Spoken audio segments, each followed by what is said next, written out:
की समस्या से गुजर रहा है वर्तमान प्रधान की बस्ती। पूर्व प्रधानों ने नहीं दिया ध्यान। संवाददाता सतीश वर्मा की रिपोर्ट। साक्षात्कार के अगले चरण में हम लोग पहुंच चुके हैं ग्राम पंचायत छेड़ापुर बड़ागांव वाराणसी अंतर्गत, जहां हमारी मुलाकात नवनिर्वाचित ग्राम प्रधान रूबी सोनकर के प्रतिनिधि संजय सोनकर जी से होने जा रही है और जानेंगे इस ग्राम पंचायत में क्या क्या समस्याएं हैं और किन किन बिंदुओं को लेकर के इस ग्राम पंचायत में संजय सोनकर और रूबी सोनकर के ऊपर अपना दाव खेला है और किन किन मुद्दों को लेकर के आने वाले समय में काम करेंगे। तो इस पर बातचीत करने के लिए हमारे बीच में मौजूद हैं संजय सोनकर जी। नमस्कार प्रधान जी। सबसे पहले तो मैं आपको बधाई देता हूं कि आपको ग्राम पंचायत के लोगों ने इस पद पे चुना। तो इस जीत पे अपने ग्राम पंचायत की जनता से क्या कहना चाहेंगे? जनता से बधाई चाहेंगे, खुशी चाहेंगे। हमारे भाई और सारे सब खुशहाल रहें, आज़ाद रहें।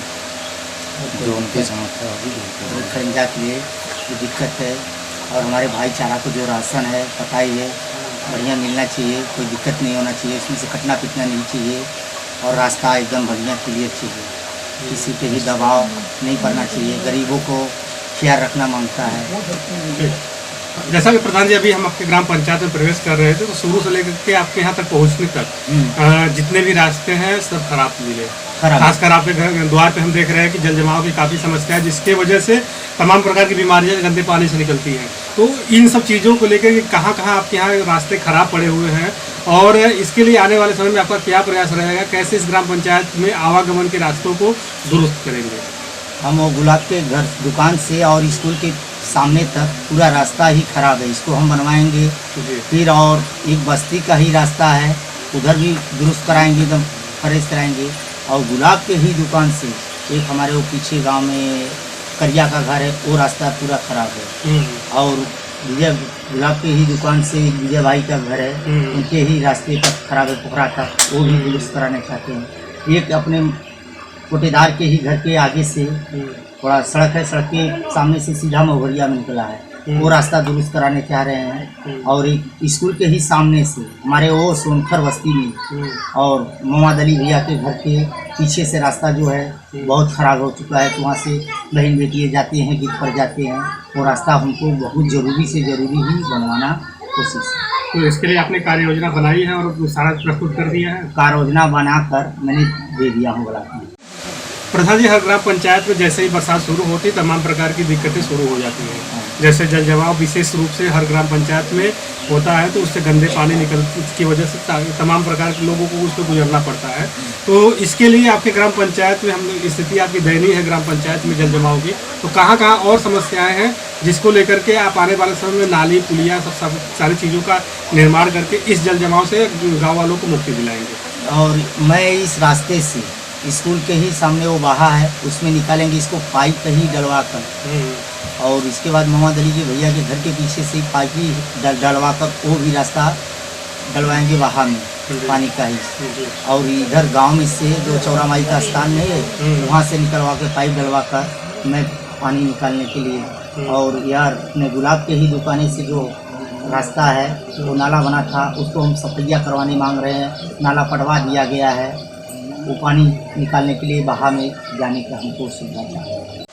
प्रधान जी, हर ग्राम पंचायत में गरीबी रेखा के नीचे जीवन यापन करने वाले काफ़ी लोग होते हैं और इस महामारी में बहुत सारे लोग बाहर से भी अपना जो जीविकोपार्जन था छोड़ करके ग्राम पंचायत के अंदर प्रवेश कर चुके हैं। तो इसके लेकर के आपके ग्राम पंचायत में अभी तक कितने ऐसे व्यक्ति हैं जिनको राशन कार्ड उपलब्ध नहीं हो पाया है और आने वाले समय में किस तरह से आप उनको राशन की व्यवस्था उपलब्ध कराने वाले हैं?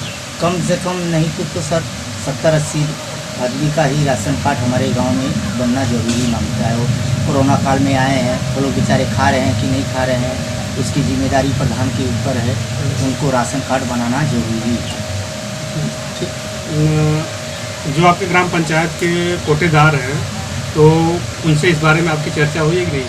चर्चा हुई है सर, वो बोले कि सेक्रेटरी और प्रधान दोनों समझ के अपने में बताइए तो हम देखेंगे, ये कह रहे हैं। जैसा कि प्रधान जी, हर ग्राम पंचायत में गरीब वर्ग के ऐसे लोग होते हैं जिनको छत आज भी नसीब नहीं हुआ है। उनको झुग्गी झोपड़ी में रहना पड़ता है, कच्चे मकान में रहना पड़ता है, टीन सेट लगा के रहना पड़ता है। तो उसके लिए शासन द्वारा आवास की व्यवस्था कराई गई है ताकि उनको कच्चे मकानों से हटाकर पक्के मकानों में रखा जाए। तो आपके ग्राम पंचायत में आज भी ऐसे कितने लोग होंगे जिनको जो है कि आवास की अत्यंत आवश्यकता होगी? हमारे ग्राम पंचायत में कम से कम 50 आवास का स्थिति है और हमारे भाईचारा जो हैं उनकी दीवार गिर जाएगा, दब जाएंगे, मर जाएंगे। उनको ही इस समय इस मौके पर देखा जाए कि रहने का ही जगह एकदम स्थिति खराब हो चुकी है। हमारे 2 बिरादरी 9 बिरादरी हैं बेचारे, उनको तो एकदम ही स्थिति देखा जाए तो सर उसमें दब के दीवार गिरी बारिश में तो दब के ही मर जाएंगे। उनकी बाल बच्चों का इसमें उसकी स्थिति इतनी खराब हो चुकी है। और हमारे जो जात भाई हैं 2-4 उनको आए हैं दूसरे के घर में शादी विवाह किए, उनको रहने का ही नहीं, दूसरे के घर में ही शादी विवाह करें। कम से कम 50 आवास रहे तो इसमें हम अपनी बिरादरी को और अपने भाईचारा को संभाल सकते हैं। जैसा कि प्रधान जी हर ग्राम पंचायत में पेंशन योजना के तहत हर लोगों को सुविधा दी जाती है, जैसे वृद्धा हो गए 60 वर्ष से ऊपर, या विधवा महिलाएं हो गई, या दिव्यांग महिला पुरुष जो चलने फिरने में असमर्थ हैं। तो ऐसे लोग आपके ग्राम पंचायत में अभी भी ऐसे कितने लोग होंगे जिनको इस सुविधा का लाभ नहीं मिल रहा है? कम से कम सर 200 जनता को हमारे नहीं मिल रहा है। इनको बनवाना हमारा जरूरी है जी। 200 आदमी का। इसके लिए जो है कि सभी लोगों का सर्वे वगैरह आपने कर लिया है? सर्वे तो अभी हमको कागज़ ही नहीं मिला है सर, तो हम सर्वे नहीं किए हैं। वो कागज़ मिल जाएगा तो हम सर्वे कर लेंगे। जैसा कि प्रधान जी हर ग्राम पंचायत में सफाई कर्मी रखे गए हैं सार्वजनिक स्थानों की सफाई करने के लिए, तो ये जो आपके यहाँ सफाई कर्मी है आपके ग्राम पंचायत में जब से आप प्रधान हुए हैं बराबर सफाई करने के लिए आता है या नहीं आता? वो आता नहीं है।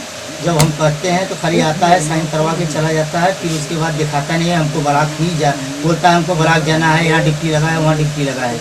हमारे गांव में इतनी बड़ी दिक्कतें हो रही है, वो अभी आज तक हमारे पास 15 दिन हो गया, भेंट ही नहीं की।